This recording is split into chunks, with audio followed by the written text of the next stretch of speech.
Good morning po, good afternoon, good evening. Welcome sa channel ko po, Tito Noise Vlogs. Ayop na sa mabuti po kayong kalagayan.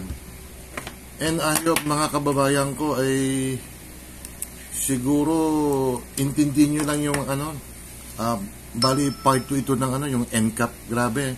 Ang dami palang yung anong tawag dito, yung top mga penalties ng mga pwedeng ipataw sa mga motorista, mga kabayan ko. 20 top ha, hindi pa kasama rito yung yung counterflow. Parang hindi ko nakita yung counterflow, mga kababayan ko eh. Ito, pagmasdan yung mga kababayan ko.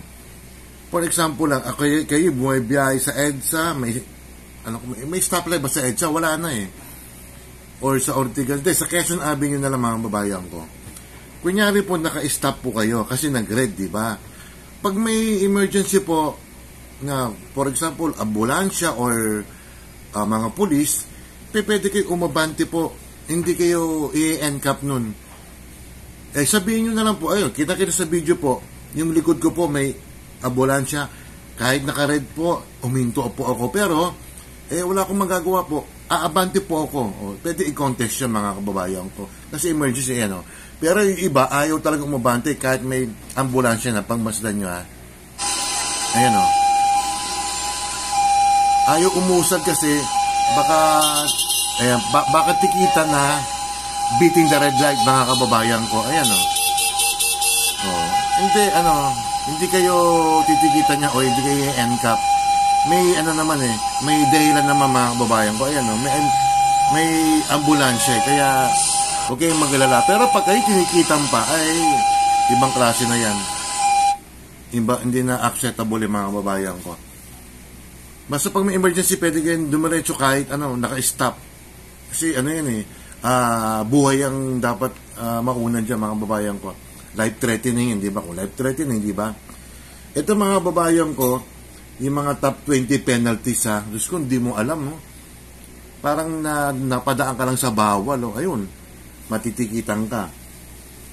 Kung tutusin, ito what do you mean? Illegal turning, mga kababayan ko, 1.50 lang, 150 pesos.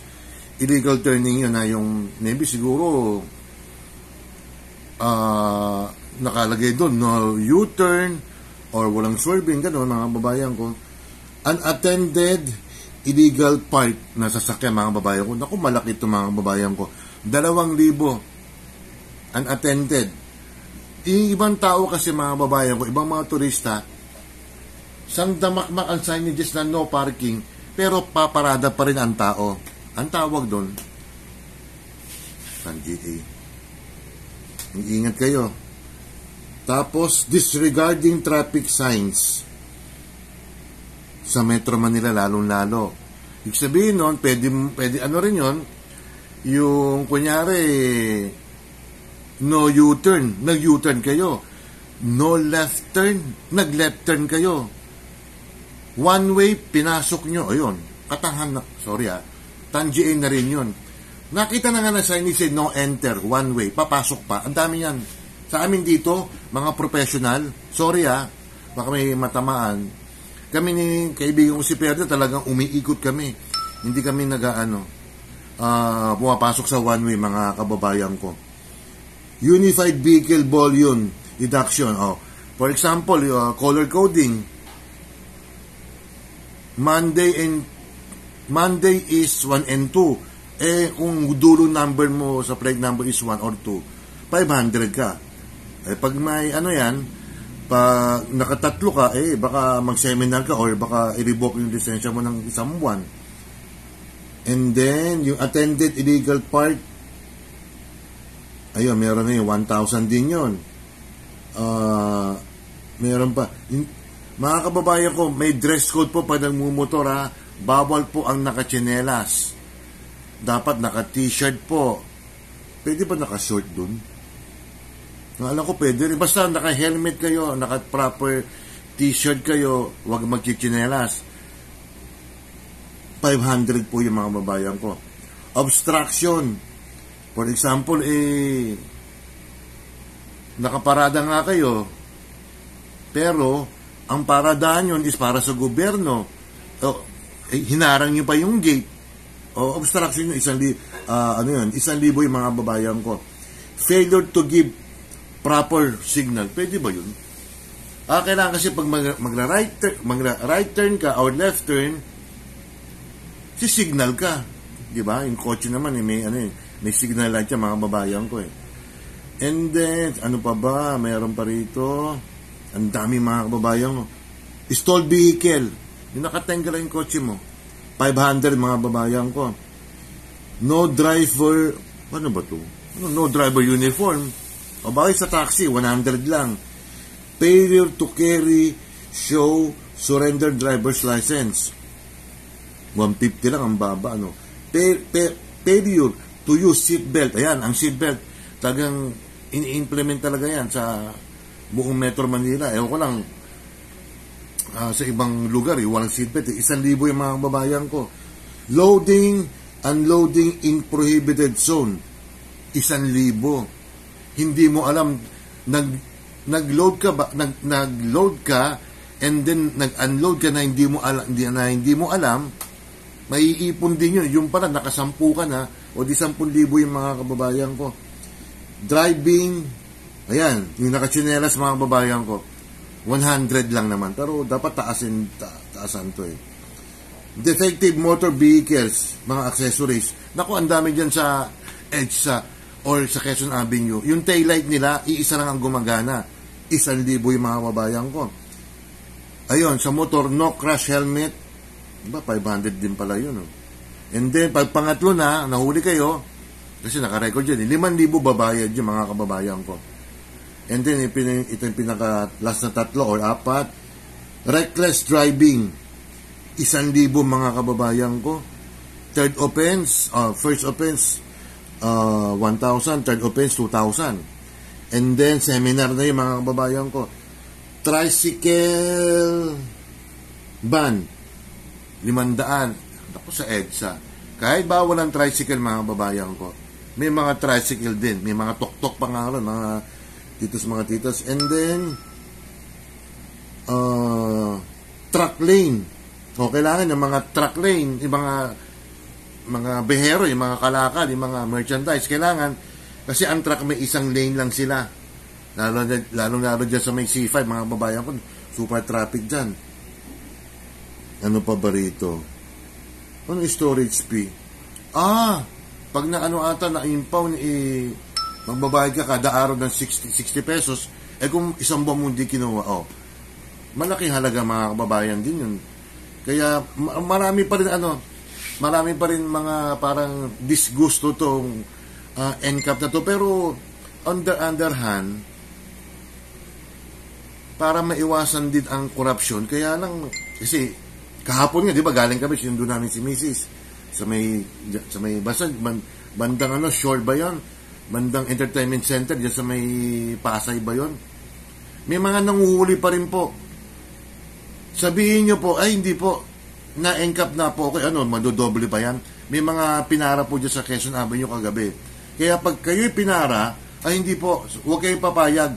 Na-NCAP na po ako eh. Ang bahala na po yung MMDA na magpadala sa akin ng letter. Huwag kayong dyan. Huwag kayong papayag mga babayan. At isa pa, parang wala akong nakitang counterflow. Yun ang matindi mga babayan ko, yung counterflow. Maybe siguro no exit, no enter yun, pero kasama na rin siguro. Kasi ang counterflow mga babayan ko, dapat ang penalty ng counterflow mataas. Kasi may mga na-accidenting naalala niyo 2018 ba yon? Basta bandang Cebu ata yan or bandang Cavite. 6 sila mga babayan ko. Ang namatay, yung tatay, panay babae mga babayan ko Isang 20 anyos, 17, tsaka 14. Yung 14 years old, kambal po yun. Alam nyo, sino natira lang? Nanay lang natira.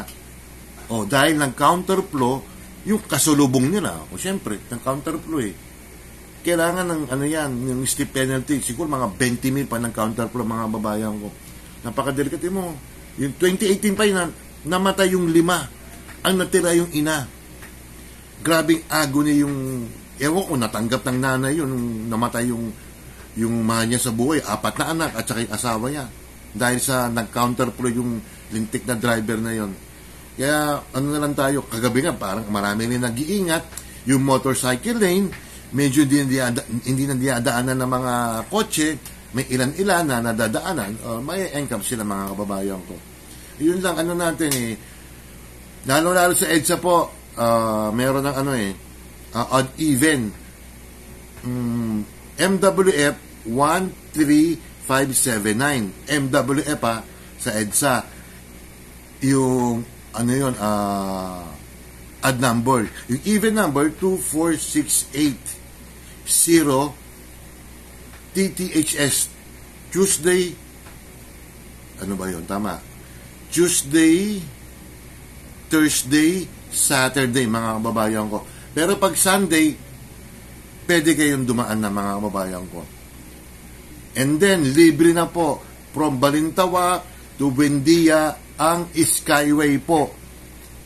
Grabe ang traffic niya, maiipon. Libre, 2 years libre siya mga kababayan ko, hindi pwede kang alabang. Ang bayad po dyan ba, nakatipid sila ng dyan nakatipid sila ng 350. Kasi ang bayad, from Balintawak to, correct niyo ipahingalong from Balintawak to Buendia, mga 350. Kasi kagabi, kami, Quezon Avenue to Buendia, naka 300 di kami, mga ganon. Malilibre. Kaya lang, grabe. Monstrous dyan sa, sa Skyway, pag na-implement na yung, yung paggawa ng EDSA, kasi ikukumpon yung mga babayan ko, ayusin Yun lang mga babayan ko, lang tayo, sumunod lang talaga tayo sa ito yung part 2 ng yung isang araw kong vlog about NCAP. Sumunod na lang tayo. Maraming na sumusunod na rin natatakot na rin O yun lang mga babayan ko, like and subscribe na lang. Shoutout sa mga kaibigan ko dyan Salamat po, ingat. Bye. Ay, si Sinjin. Welcome home and bon voyage. Walang contact walang Bye. Special po Tsaka si taga Macau, si Miss Evelyn, yan, sila taga Hong Kong, si Ate Ruby, si Cherry, si Oxy, si Jen Napintas, Itzel, si Mirna, at saka si Smiley Face. Sino pa ba? Sorry na, kalimutan ko Yung iba. Bye.